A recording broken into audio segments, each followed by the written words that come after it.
अस्सलामु अलैकुम दोस्तों।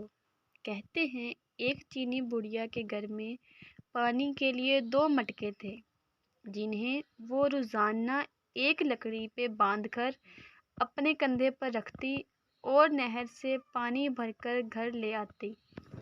इन दो मटकों में से एक मटका टूटा हुआ था और दूसरा ठीक था। हर बार ऐसा होता कि जब ये बुढ़िया नहर से पानी लेके घर आती तो टूटे हुए मटके का आधा पानी रास्ते में ही बह चुका होता, जबकि दूसरा मटका पूरा भरा हुआ होता। साबित मटका अपनी कारकर्दगी से बिल्कुल मुतमईन था, जबकि टूटा हुआ मटका मायूस हो चुका था। यहाँ तक कि टूटा हुआ मटका अपनी ज़ात से भी नफ़रत करने लगा था कि आखिर क्यों वो अपने फ़राइज़ को इस अंदाज में पूरा नहीं कर पाता जिसकी इससे तवक्का की जाती है। और फिर मुसलसल 2 सालों तक नाकामी की तलखी और कड़वाहट लिए हुए टूटे हुए घड़े ने एक दिन इस औरत से कहा, मैं अपनी इस माजूरी की वजह से शर्मिंदा हूँ कि जो पानी तुम इतनी मुशक्क़त से भरकर इतनी दूर से लाती हो, इसमें से काफ़ी सारा पानी सिर्फ मेरे टूटे होने की वजह से घर पहुंचने से पहले ही रास्ते में गिर जाता है। घड़े की ये बात सुनकर बुढ़िया हंस दी और कहा, क्या तुमने इन सालों में ये नहीं देखा कि मैं जिस तरफ से तुमको उठाकर लाती हूँ, इधर तो फूलों के पौधे ही पौधे लगे हुए हैं, जबकि दूसरी तरफ कुछ भी नहीं उगा हुआ।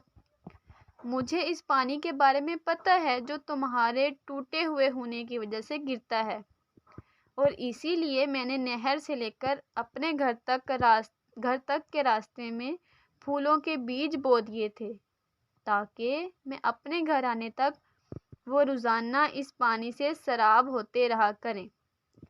इन 2 सालों में मैंने कई बार इन फूलों से खूबसूरत गुलदस्ते बनाकर अपने घर को सजाया है और बेचा है, जिससे मेरे घर का खर्चा भी अच्छा हो जाता है। अगर तुम मेरे पास ना होते तो मैं इस बहार को देख ही ना पाती जो तुम्हारे दम से मुझे नज़र आती है।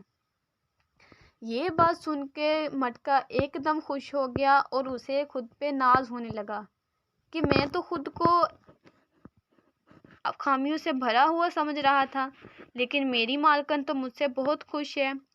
तो इस कहानी से हमें ये बात पता चलती है कि हम में से हर शख्स में कोई ना कोई खामी होती है। देखिए, कोई भी इंसान परफेक्ट तो नहीं होता, हर इंसान में खामियां होती हैं, लेकिन हमारी यही खामियां, माजूरियां और ऐसा टूटा हुआ होना एक दूसरे के लिए अजीब और पुरतासुर किस्म के ताल्लुकात बनाता है। हम पर भी ये वाजिब है कि हम एक दूसरे को इनकी खामियों के साथ ही कबूल करें।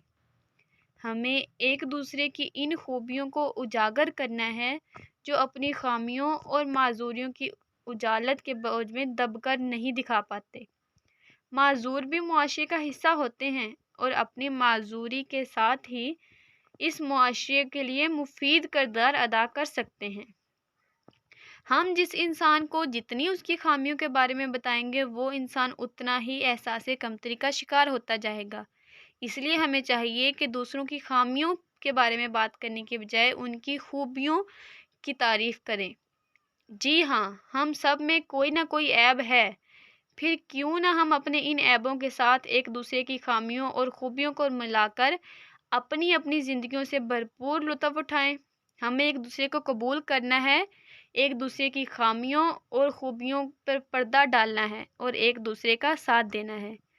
तो अगर आपको वीडियो अच्छी लगी हो तो वीडियो को लाइक करें और चैनल को सब्सक्राइब करें। शुक्रिया।